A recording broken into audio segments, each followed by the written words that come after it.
कहानी की शुरुआत पेटुला और टिल्डा नाम की दो लड़कियों को दिखाते हुए होती है जो एक स्ट्रगलिंग आर्टिस्ट थीं और अपना खर्चा निकालने के लिए ड्रग्स की स्मगलिंग भी करती थीं। लेकिन एक दिन वो दोनों न्यूयॉर्क के एक अपार्टमेंट में ड्रग्स के पैकेट को गिन रही होती हैं। तभी वहाँ पुलिस आ जाती है जिससे उन्हें अपना सभी सामान और ड्रग्स वगैरह छोड़कर वहाँ से तुरंत भागना पड़ता है। वो दोनों एक ट्रेन में चढ़ जाती हैं। टिल्डा वहाँ पर अकेले बैठकर मैगजीन पढ़ने लगती है तो वहीं पेटुला अपने ड्रग सप्लायर कोको से फोन पर बात करने के लिए बाथरूम में चली जाती है। कोको उससे कहता है कि मुझे मेरे ड्रग्स के पैसे तुम दोनों से चाहिए, जिसके लिए मैं तुम्हें 48 घंटे का टाइम दे रहा हूँ। क्योंकि पेटुला और टिल्डा ने अपने अपार्टमेंट में ही वो सारा ड्रग्स छोड़ दिया था। अब इन दोनों की बात चल ही रही होती है कि तभी अचानक ट्रेन का टीसी आकर बाथरूम का दरवाजा नॉक करता है। पेटुला के दरवाजा खोलते ही वो पेटुला से ट्रेन की टिकट दिखाने को कहता है, जिस पर पेटुला उसे कहती है कि मेरे पास टिकट नहीं है, लेकिन मैं इसके बदले तुम्हें खुश कर सकती हूँ। जिसके बाद वो दोनों वहीं बाथरूम में इंटीमेट हो जाते हैं। कुछ देर बाद पेटुला टिल्डा के पास आती है और अपनी सीट के नीचे च्युइंगम चिपका देती है और शहर पहुँचते तक वो लोग सो जाते हैं। शहर पहुंचने के बाद वो लोग सड़क पर घूम रहे थे। तभी सड़क के किनारे बैठा एक भिखारी उन्हें देखकर कहता है कि तुम दोनों हमेशा वापस आ जाते हो। टिल्डा और पेटुला उसे नजरअंदाज कर देते हैं और एक टैक्सी में बैठकर निकल जाते हैं। टैक्सी में वो लोग अपने बचपन की दोस्त डेफनी के बारे में बात कर रहे होते हैं जो अमीर और दिमागी तौर से अनस्टेबल होती है। वो लोग डेफनी का घर ढूंढकर वहाँ चोरी करने का प्लान बनाते हैं ताकि वो कोको को ड्रग के पैसे लौटा सकें। टिल्डा कहती है इसके लिए हमें डेफनी के साथ बचपन वाला गेम खेलना पड़ेगा जिसमें पेटुला डॉक्टर बनती थी और टिल्डा डेफनी की बेटी का रोल प्ले करती थी। ये सुनकर पेटुला अपने बचपन को याद करने लगती है जब वो ये गेम खेलते थे। पेटुला को शुरू से ही वो गेम पसंद नहीं था, लेकिन इसके अलावा उनके पास कोई और रास्ता नहीं था। इसलिए वो टिल्डा से कहती है कि डेफनी जो भी कहेगी हमें वो सारी बातें माननी पड़ेंगी। टिल्डा अपने दोस्त की बातों से सहमत नहीं थी, लेकिन कोई और ऑप्शन न होने की वजह से वो मान जाती है। इसके बाद सीन शिफ्ट होता है और डेफनी को अपने किचन में दिखाया जाता है जो बर्तन धोते हुए गुनगुना रही होती है। टिल्डा वहाँ आती है और उसे ऐसे मिलती है जैसे डेफनी उसकी माँ हो। डेफनी भी इस गेम को आगे बढ़ाते हुए टिल्डा से पूछती है कि आज तुम्हारा दिन कैसा गया। टिल्डा कहती है कि आज हमें स्कूल से जल्दी छुट्टी मिल गई और अब मुझे भूख लग रही है। डेफनी उसकी तरफ देखती है और फिर खाना बनाने लगती है। दूसरी तरफ पेटुला बाहर डॉक्टर बनके तैयार होती है। वो अपने सेल फोन को मेल बॉक्स में डाल देती है। इस गेम को खेलने के 3 रूल्स होते हैं। पहला, सबको गेम खेलना होगा। दूसरा, बाहर का कोई भी आदमी इस गेम में अलाउड नहीं होगा। और तीसरा, कोई भी इस गेम को बीच में छोड़कर नहीं जा सकता। सीन शिफ्ट होकर फिर से किचन में आ जाता है और डेफनी टिल्डा के लिए सैंडविच बनाकर सर्व करती है। तभी वो अचानक टिल्डा का हाथ पकड़कर कहती है कि तुम्हारे नाखून कटे हुए नहीं हैं और कितने गंदे हैं। डेफनी टिल्डा के दांत भी चेक करती है और कहती है कि डॉक्टर के पास चेकअप के लिए जाने से पहले तुम्हें ब्रश करना होगा। डेफनी जब वापस आती है तो टिल्डा को उसी पोजीशन में बैठा हुआ पाती है, इसलिए वो उसे डांटने लगती है। टिल्डा अपने नाखून काटने से मना कर देती है, जिससे डेफनी को गुस्सा आता है और वो एक कैंची से उसके नाखून काटने की कोशिश करती है कि तभी पेटुला डोरबेल बजाती है, जिससे टिल्डा बच जाती है। टिल्डा घबराकर मदद के लिए पेटुला के पास जाती है। पेटुला उसे नजरअंदाज करके एक्टिंग जारी रखने को कहती है। डेफनी पेटुला का वेलकम करती है और टिल्डा चेकअप कराने के लिए चुपचाप किचन में जाकर बैठ जाती है। पेटुला डेफनी से कहती है कि टिल्डा बिल्कुल ठीक है, लेकिन डेफनी को विश्वास नहीं होता। वो कहती है कि टिल्डा को 1 हफ्ते से खांसी है। इस पर टिल्डा खांसने लगती है और पेटुला उसे चेक करती है। डेफनी ये भी कहती है कि टिल्डा को चलने में कुछ परेशानी हो रही है। तब पेटुला एक हैमर लेकर टिल्डा के पैर में धीरे से मारती है, लेकिन इससे डेफनी खुश नहीं होती और वो सबको गेम का रूल बताती है। इस पर पेटुला ना चाहते हुए भी एक लोहे का हथौड़ा निकालती है और टिल्डा से माफी मांगकर उसके पैर में जोर से मारती है। टिल्डा दर्द से चिल्लाती है और उसके पैर से खून निकलने लगता है, जिससे डेफनी खुश हो जाती है। इसके बाद वो पेटुला को टिल्डा के पैर में टेप लगाने के लिए कहती है, लेकिन पेटुला कहती है कि मैं टेप लाना भूल गई हूँ। टिल्डा उन्हें रूल्स बताते हुए कहती है कि कोई भी गेम को बीच में छोड़कर नहीं जा सकता। इसके बाद रात को खाने में डेफनी फूलों से कुछ अजीब सा सूप बनाती है और टिल्डा और पेटुला को सर्व करती है। वो टिल्डा को कुर्सी से बांधकर वहाँ से थोड़ी देर के लिए चली जाती है। तब टिल्डा पेटुला से नमक देने के बहाने पास आने को कहती है। जब पेटुला उसके पास जाती है तब टिल्डा उसे कहती है कि हमारे पास पैसे लौटाने के लिए ज्यादा समय नहीं बचा है। इससे पहले कि पेटुला कुछ कह पाती, डेफनी वहां आ जाती है और पेटुला को अपने साथ गेस्ट रूम में ले जाती है और इधर टिल्डा बहुत ही बुरे हाल में होती है। कमरे में डेफनी पेटुला से कहती है कि तुम्हें यहाँ वापस देखकर मुझे बहुत खुशी हुई। दूसरी तरफ टिल्डा को एक भ्रम होता है और वो खुद को एक आईने के सामने कंघी करते हुए देखती है। वो उसी भ्रम में डूबी हुई अपने खाने को लंबे समय तक घूरती रहती है। उस रात पेटुला को कमरे का दरवाजा खुलने की आवाज आती है और उसे महसूस होता है कि कोई उसके कमरे में झांक रहा है। वो समझती है कि वो टिल्डा होगी, इसलिए वो कमरे से बाहर निकलकर किचन में चली जाती है, जहाँ उसे डेफनी दिखाई देती है। जो नींद की दवाई लेने के लिए पानी का गिलास भर रही थी। पेटुला वहाँ से जाने ही वाली होती है कि तभी डेफनी चाकू लेकर उसे डराती है। डेफनी उसे मेल डॉक्टर समझ के उसे किस करती है और उसके साथ जबरदस्ती इंटीमेट होती है। अगले दिन टिल्डा उस मेल बॉक्स को तोड़ने की कोशिश करती है, लेकिन तभी पेटुला उसे रोककर कहती है उसे कोई रूल नहीं तोड़ना चाहिए, वरना वो लोग पकड़े जा सकते हैं। फिर वो टिल्डा को बताती है कि रात को डेफनी ने उससे क्या करवाया था। वो दोनों इस बारे में बात करते हैं और हंसते हैं, लेकिन तभी टिल्डा कुछ अजीब सा बिहेव करने लगती है और उसे फिर से ड्रग्स की ओवरडोज की वजह से भ्रम होने लगता है। टिल्डा को अपने बचपन की एक बात याद आती है, जब टिल्डा और डेफनी के बीच लड़ाई हो गई थी। टिल्डा को नशे में मजे करते देखकर पेटुला को जलन होती है, इसलिए वो भी ड्रग्स लेकर वहाँ से चली जाती है। टिल्डा को नशे में अपना बचपन दिखाई देता है, जहाँ वो डेफनी के साथ गेम खेलने से मना कर देती है और दोनों के बीच लड़ाई हो जाती है। इस लड़ाई के बीच डेफनी को गलती से धक्का लगता है और वो ट्री हाउस से नीचे जमीन पर गिर जाती है। डेफनी को तुरंत हॉस्पिटल ले जाया जाता है। इधर सीगल नाम का एक जासूस टिल्डा और पेटुला से पूछताछ करता है, तो वो दोनों उससे झूठ बोलते हैं कि डेफनी ट्री हाउस से खुद गिर गई थी। सीगल उनसे पूछता है कि डेफनी ट्री हाउस से कैसे गिर गई, जिस पर पेटुला एक छोटी सी गुड़िया को नीचे गिराकर बताती है कि डेफनी ऐसे नीचे गिरी थी।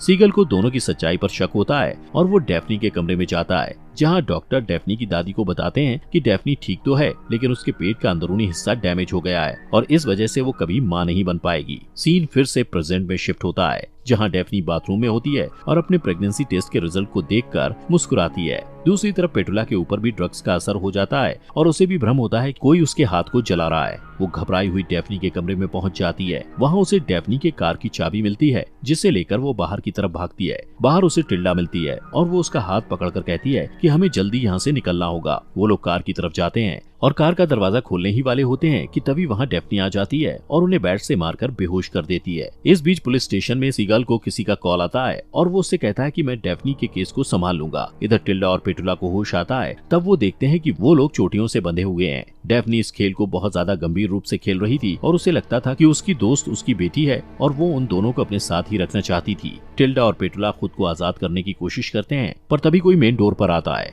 डेफनी दरवाजा खोलती है और उसे सामने सीगल खड़ा दिखाई देता है, जो उससे कहता है कि तुम्हारे पड़ोसियों ने शिकायत की है कि यहाँ से उन्हें किसी के चिल्लाने की आवाज आ रही है। डेफनी झूठ बोलती है कि वो अपने नए इलाज की प्रैक्टिस कर रही थी। इस बात से सीगल को शक होता है और वो चारों तरफ नजर दौड़ाता है। वो देखता है कि डेफनी के घर की छत से वाटर लीक हो रहा है। इस बहाने से वो उस घर के अंदर आ जाता है और उसकी मौजूदगी से डेफनी परेशान हो जाती है। डेफनी उससे कहती है कि मैं अपने दादा दादी की मौत से अभी भी सदमे में हूँ, जिस पर सीगल भी शोक जताता है। इसके बाद सीगल जमीन में पड़ी हुई एक तस्वीर उठा लेता है, जिसमें टिल्डा, पेटुला और डेफनी की फोटो होती है। वो उसे देखकर पूछता है कि क्या तुम अभी भी इनसे बात करती हो? तब डेफनी कहती है कि मेरे दादा दादी का कहना था कि मेरा टिल्डा और पेटुला के साथ रहना ठीक नहीं है और मुझ पर उनका बुरा असर पड़ सकता है, इसलिए मैंने उनसे दूरी बना ली। हालांकि वो अपने दादा दादी की बातें नहीं मानती थी और उसे लगता था कि टिल्डा और पेटुला जीनियस हैं। वो सीगल से ये भी कहती है कि टिल्डा और पेटुला के फरार होने के बाद दुनिया उन्हें याद करेगी। इस बात से सीगल का शक बढ़ जाता है, क्योंकि टिल्डा और पेटुला को फरार हुए कुछ ही समय हुआ था और सरकार उन्हें ढूंढ रही थी।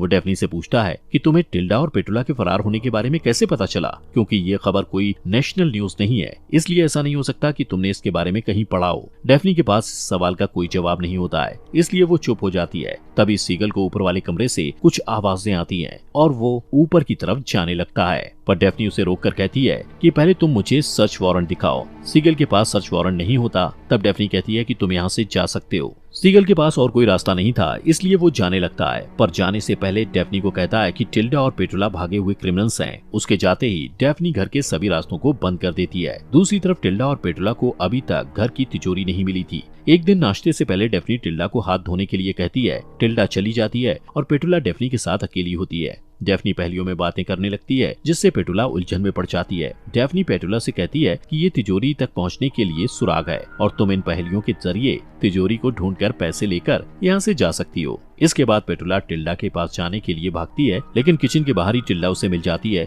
जो शुरू से उनकी बातें सुन रही थी। टिल्डा उससे कहती है कि ये पहेलियां तिजोरी तक पहुंचने का सुराग है और इसलिए तुम मुझे यहाँ डेफनी के साथ अकेला छोड़कर तिजोरी को ढूंढो। इसके बाद पेटुला एक खिड़की से देखती है कि गजेबो यानी छत के साथ बनी हुई छोटी सी इमारत में 3 औरतों वाली एक छोटी सी मूर्ति है, जब वो उसे देखने के लिए जाती है तो मूर्ति के नीचे उसे एक पहेली मिलती है, जिसके बाद वो वापस घर में आ जाती है और घर की छत पर बने क्रैक का पीछा करते हुए कमरे में पहुंच जाती है। फिर वो कमरे के सारे पर्दे लगा देती है और उसे आईने में अगला सुराग मिलता है। इस तरह वो तिजोरी तक पहुंच जाती है और जो नंबर उसे मूर्ति, आईने और कैलेंडर में मिले थे उससे वो तिजोरी खोल लेती है। उसे पैसे मिल जाते हैं और वो बहुत एक्साइटेड हो जाती है। इसके बाद पेटुला टिल्डा के कमरे में जाती है जो अपनी डायरी लिख रही होती है। पेटुला कहती है कि अब वो लोग यहाँ से निकल सकते हैं, लेकिन टिल्डा परेशान हो जाती है क्योंकि जब भी पेटुला भागने की कोशिश करती है डेफ्नी उसे पकड़ लेती है। पेटुला बहुत ज्यादा एक्साइटेड होती है, इसलिए उसे टिल्डा की परेशानी नजर नहीं आती। वो कहती है कि मेरे पास यहाँ से निकलने का बहुत अच्छा प्लान है। उस रात पेटुला और टिल्डा अपना सामान लेकर डेफ्नी के घर से निकल जाते हैं और किसी से लिफ्ट लेने की कोशिश करते हैं, लेकिन कोई भी वहाँ नहीं रुकता।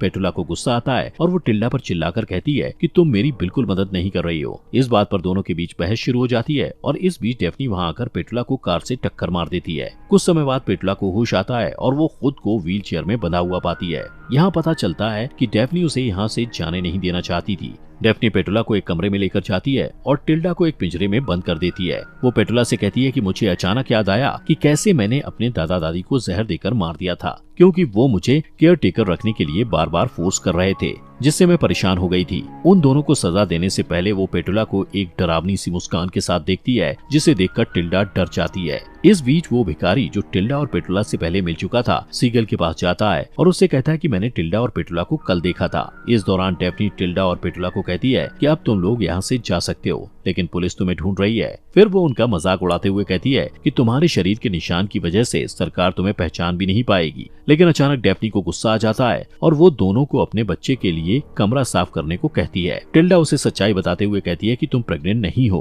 क्योंकि तुम माँ नहीं बन सकती हो, पर डेफ्नी कहती है कि मैं बच्चे को अपने पेट में लात मारते हुए महसूस कर सकती हूँ। टिल्डा उससे पूछती है कि तुम्हारे बच्चे का बाप कौन है। डेफ्नी कहती है कि डॉक्टर इसका बाप है। ये सुनकर टिल्डा अपनी हंसी पर काबू नहीं कर पाती, लेकिन पेटुला एक्टिंग करते हुए डेफ्नी को कहती है कि तुम्हारे बच्चे का इस दुनिया में आने का टाइम हो गया है, इसलिए तुम्हें ऑपरेशन की जरूरत है। इसके बाद वो दोनों डेफ्नी को मेडिकल रूम में ले जाकर मेडिकल टूल से उसकी जान लेने की कोशिश करते हैं, लेकिन तभी वहाँ सीगल पहुंच जाता है और टिल्डा और पेटुला को रोकते हुए अपने हाथ सिर के पीछे करके खड़े रहने के लिए कहता है। लेकिन तभी डेफ्नी उठ जाती है और सीगल पर पीछे से वार कर देती है और टिल्डा भी उसे मारने लगती है, जबकि पेटुला खून से लथपथ सीगल को हाथ लगाने से मना कर देती है और एक हथौड़े से उसे मार देती है। इसके बाद वो लोग सीगल की बॉडी को डेफ्नी के बगीचे में गाड़ देते हैं और उसकी कार को तालाब में डुबो देते हैं। इसके बाद वो लोग घर वापस आ जाते हैं और नहाने के बाद उनके सारे घाव अपने आप ही गायब हो जाते हैं। पेटुला बाथरूम में डांस करते हुए मन ही मन गुनगुनाती है। इसके बाद वो अपने चेहरे को इतना शेव करती है कि उसके चेहरे से खून निकलने लगता है। दूसरी तरफ टिल्डा और डेफ्नी माँ बेटी की तरह एक्टिंग करते हैं। टिल्डा खड़ी होती है और सामने की तरफ झुकती है।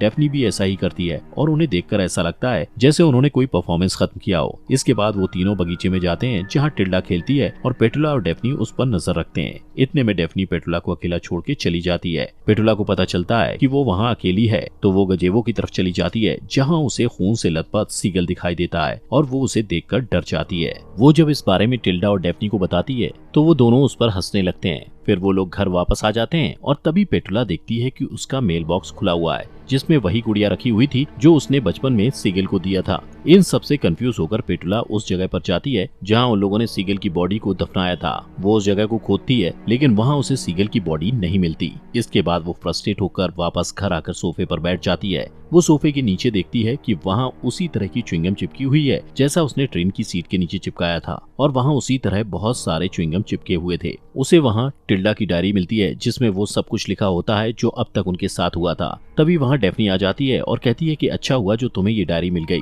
शायद अब तुम ये गेम छोड़कर भागोगी। वो कहती है कि तुम हमेशा गेम्स छोड़कर चली जाती हो और जब वापस आती हो तो तुम्हें कुछ भी याद नहीं रहता। डेफ्नी उसे अपने हाथ देखने को कहती है जिसमें कुछ निशान होते हैं जो ये बताते हैं कि हर बार गेम छोड़कर जाने पर उसके हाथ पर एक निशान बनाया गया था। पेटुला डर कर टिल्डा से मदद मांगती है जो उसे बताती है कि ट्रेन वाली घटना से लेकर अभी तक जो कुछ भी हुआ है वो असली नहीं बल्कि गेम का ही हिस्सा था। पेटुला रोने लगती है और टिल्डा उससे कहती है कि हमें ये घर छोड़कर जाने की कोई जरूरत नहीं है क्योंकि हमें जिन चीजों की जरूरत है वो सब कुछ यहाँ पर है। यहाँ सच का खुलासा होता है और टिल्डा पेटुला की तरफ हाथ बढ़ाती है जिसे पेटुला थाम लेती है। इसके बाद एक ट्रेन वाले खिलौने को दिखाया जाता है जो वही ट्रेन होती है जिसमें टिल्डा और पेटुला बैठे थे। उन तीनों को पेंटिंग करना भी बहुत पसंद होता है और वो सीगल की ड्राइंग बनाकर उसे इमेजिन करते हैं। इसका मतलब सीगल नाम का कोई जासूस असलियत में नहीं था इसके बाद वो तीनों खुदकुशी करने का फैसला करते हैं। कोई अपनी कलाई की नस काट कर, कोई छत से लटक कर, तो कोई जहर खाकर अपनी जान दे देता है। लेकिन ये सब भी उनके गेम का ही हिस्सा होता है, जहाँ उनके गेम का दूसरा राउंड खत्म होता है। सीन फिर से शिफ्ट होता है और एक बूढ़ी डेफनी को दिखाया जाता है जो गुनगुनाते हुए बर्तन धो रही होती है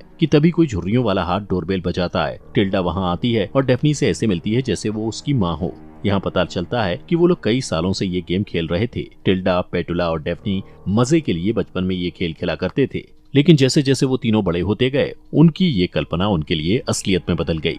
पेटुला हमेशा इस गेम को छोड़कर जाना चाहती थी, लेकिन कोशिश करने के बाद भी उसे गेम को आखिर तक खेलना ही पड़ता था, जिससे पता चलता है कि अब वो तीनों इस गेम से असली दुनिया में कभी वापस नहीं आ सकते थे, क्योंकि वो तीनों इस गेम में पूरी तरह डूब चुके थे। आखिर में वो तीनों अपने बचपन को पूरी तरह अपना लेते हैं और खुद को अपने बनाए हुए दीवार में कैद कर लेते हैं। दोस्तों, हमारे फॉक्स एक्सप्लेनर चैनल को सब्सक्राइब करना मत भूलना।